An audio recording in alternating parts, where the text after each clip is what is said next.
Assalamualaikum dan salam sejahtera kepada semua murid. Okey, untuk pembelajaran matematik hari ini, cikgu akan sambung pelajaran kita. Okey, cikgu akan bincangkan dengan kamu contoh 14. Okey, contoh 14 dalam konteks matematik kamu, muka surat 180 ah. Okey, contoh 14 ni. Ini adalah berkaitan dengan pecutan dan juga nyah pecutan. Okey, ada gambar motosikal, ada gambar kawasan perumahan dan soalan dia, sebuah motosikal bergerak daripada keadaan pegung dan memecut secara seragam sehingga mencapai kelajuan 20 meter per saat dalam masa 5 saat. Berapakah pecutan motosikal itu? Okey, jadi untuk menjawab soalan ini, pertama kamu kena ingat formula untuk kira pecutan. Iaitu pecutan sama dengan perubahan laju bahagikan dengan masa. Okey, ingat pecutan formula dia adalah sama dengan perubahan laju bahagikan dengan masa. Dan perubahan laju, untuk cari perubahan laju, kamu kena tahu laju akhir dan kamu kena tahu juga laju awal. Laju akhir itu maksudnya laju yang akhir sekali. Dan laju awal adalah laju yang mula-mula yang diberi. Okey, jadi untuk soalan ini kita tengok laju akhir dia mana. Laju akhirnya adalah 20 meter per saat. Okey, dan laju awalnya kat mana? Walaupun tak diberi, kamu kena faham kat sini keadaan pegun. Keadaan pegun adalah maksudnya keadaan yang tidak bergerak. Kalau tak bergerak, maksudnya laju dia adalah 0 meter per saat. Jadi laju awalnya adalah 0 meter per saat. Jadi untuk cari perubahan laju sama dengan laju akhir 20 meter per saat tolak dengan laju awal iaitu 0 meter per saat.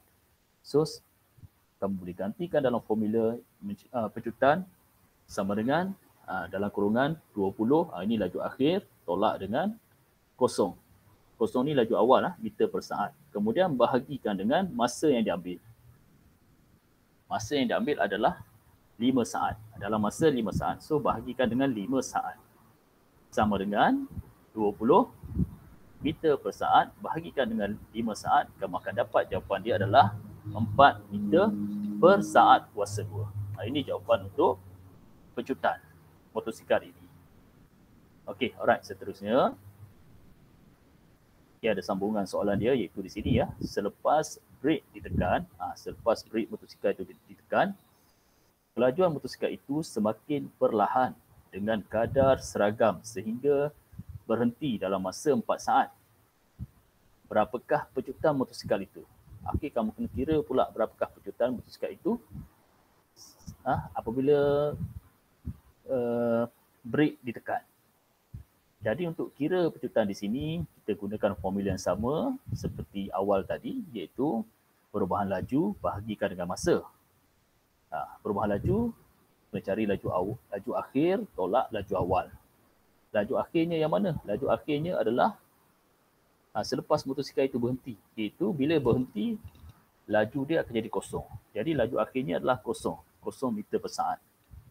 Jadi dalam kurungan 0, kita tolak laju awalnya mana? Laju awalnya adalah yang sudah diberi dalam soalan tadi iaitu 20 meter per saat. Ini laju awal dia. Ni 20 meter per saat. Jadi dia akan jadi dalam kurungan 0 ni laju akhir kerana motosikal apabila ditekan brake akhir sekali dia akan berhenti, jadi laju dia akan jadi 0 meter per saat. Jadi dalam kurungan 0 tolak laju awalnya adalah 20. Okey, 20 meter per saat. Bahagikan dengan masa yang diambil iaitu 4 saat. Okey, sama dengan negatif 20 meter per saat bahagikan dengan 4 saat sama dengan negatif 5 meter per saat kuasa 2. Ini jawapan dia untuk pecutan. Okey, kamu tengok di sini jawapan dia dalam negatif. Okey, bila pecutan kamu kira dapat jawapan dia negatif, okey, kita boleh panggil istilah pecutan ini sebagai nyah pecutan. Nyah pecutan maksudnya pecutan yang bernilai negatif. Okey? Okey, maka nyah pecutan motosikal itu ialah 5 meter per saat kuasa 2. Bila kamu gunakan perkataan nyah pecutan, kamu dah tak perlu tulis negatif kat 5 ni. Sebab nyah pecutan tu bermaksud negatif. Okey? Ataupun kalau kamu tulis kat sini pun boleh. Pecutan sama dengan negatif 5 meter per saat kuasa 2. Ini pun betul.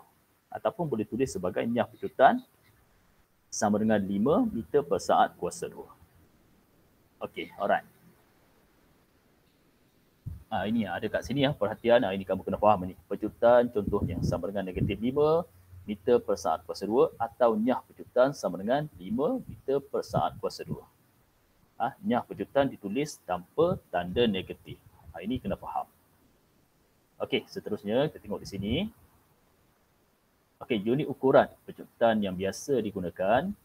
Okey, unit laju biasa digunakan dalam unit kilometer per jam, meter per saat.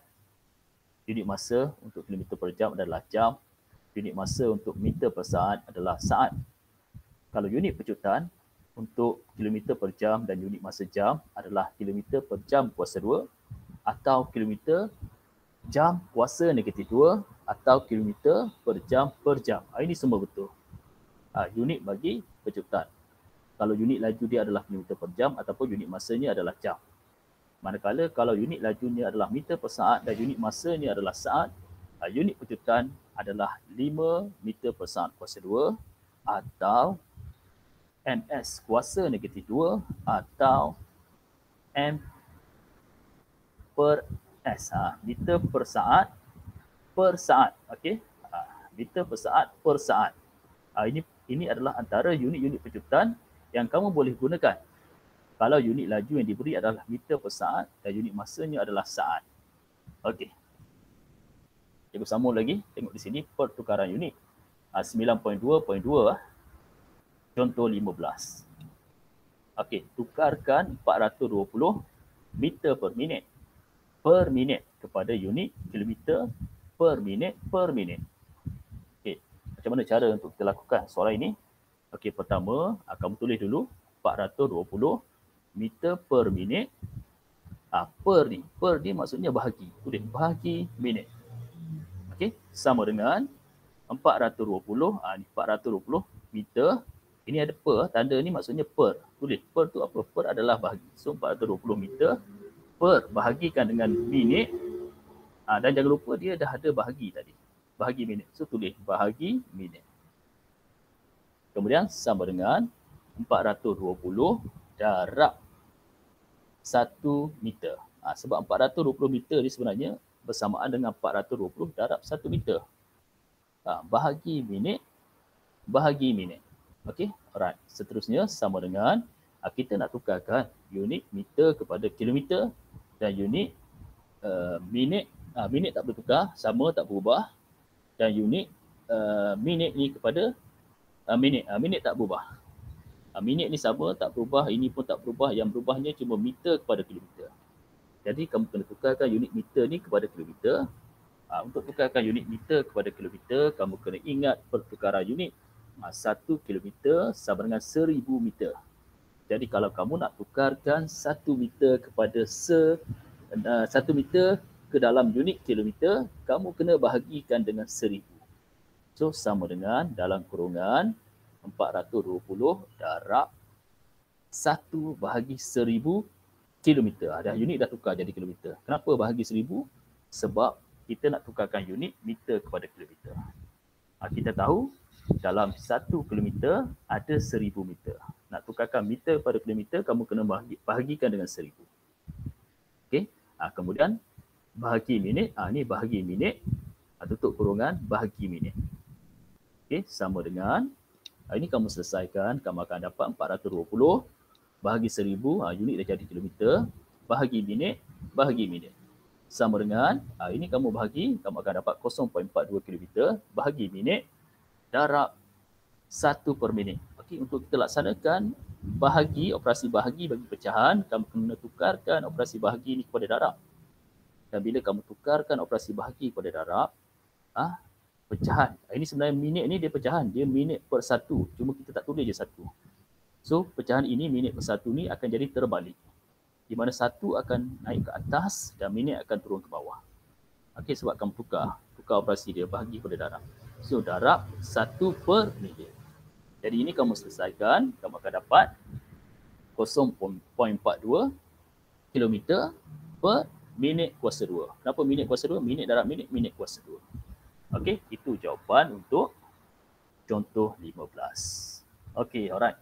Jadi untuk kelas hari ini, itu saja cikgu nak ajar kamu. Jadi cikgu nak kamu buat latihan dah. Latihan untuk hari ini. Okey, cikgu nak kamu jawab soalan jom cuba 9.2. Okey, jom cuba 9.2. Cikgu nak kamu buat soalan.